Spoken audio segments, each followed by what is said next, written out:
వేడి వేడి అన్నంలో చికెన్ పచ్చడి వేసుకొని తింటే చాలా టేస్టీగా ఉంటుందండి. బయట కొనుక్కు రావడం కన్నా ఇంట్లో చేసేద్దామా? ఎంత బాగా వస్తుందంటే టేస్ట్ కూడా బావుంటుంది. మళ్ళీ సమయం కూడా పెద్ద ఎక్కువ పట్టదు. మనం కర్రీ ఏ విధంగా చేసుకుంటామో చికెన్ పచ్చడి కూడా కొంచెం ప్రాసెస్ ఉంటుంది కానీ టేస్ట్ మాత్రం చాలా బావుంటుంది. ఒక 2 నెలలు నిలువ కూడా ఉంటుందండి. టేస్ట్ అయితే చాలా బావుంటుంది. చూసారా? చికెన్‌ని ఈ విధంగా దోరగా వేయించుకోవాలి ఆయిల్‌లోనే. అవి తీసేసిన తర్వాత ఇందులో అల్లం వెల్లుల్లి పేస్ట్ వేసుకొని ఇలా వేయించుకోవాలి.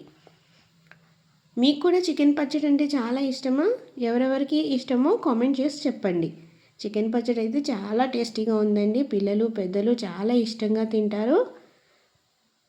సరదాగా ఒక క్వశ్చన్ అడుగుతాను, కామెంట్ చేసి చెప్పండి. మీకు రామ్ చరణ్ తేజ గారి 'చికిరి చికిరి' సాంగ్ నచ్చిందా?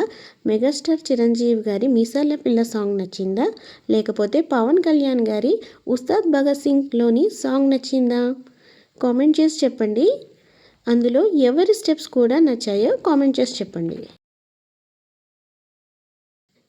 టేస్ట్ అయితే సూపర్గా ఉండబోతుంది. లొట్టలేసుకుంటూ తింటారు మా ఇంట్లో వాళ్ళందరూ. అంత బాగుంది చికెన్ పచ్చడి. సూపర్గా ఉందండి. చాలా చాలా టేస్టీగా ఉంది. మీరు కూడా ఈ విధంగా చికెన్ పచ్చడి తయారు చేసుకోవాలనుకుంటే మీకు ఫుల్ వీడియో కావాలని కామెంట్ చేయండి. అప్పుడు నేను చేసి పెడతాను. ఈ చలికాలంలో వేడి వేడి అన్నంలో చికెన్ పచ్చడి వేసుకుని తింటే చాలా టేస్టీగా ఉంటుందండి. మీకు ఈ వీడియో కనుక నచ్చినట్లయితే ఫుల్ వీడియో కావాలని కామెంట్ చేయండి. మీకు చేసి పెడతాను.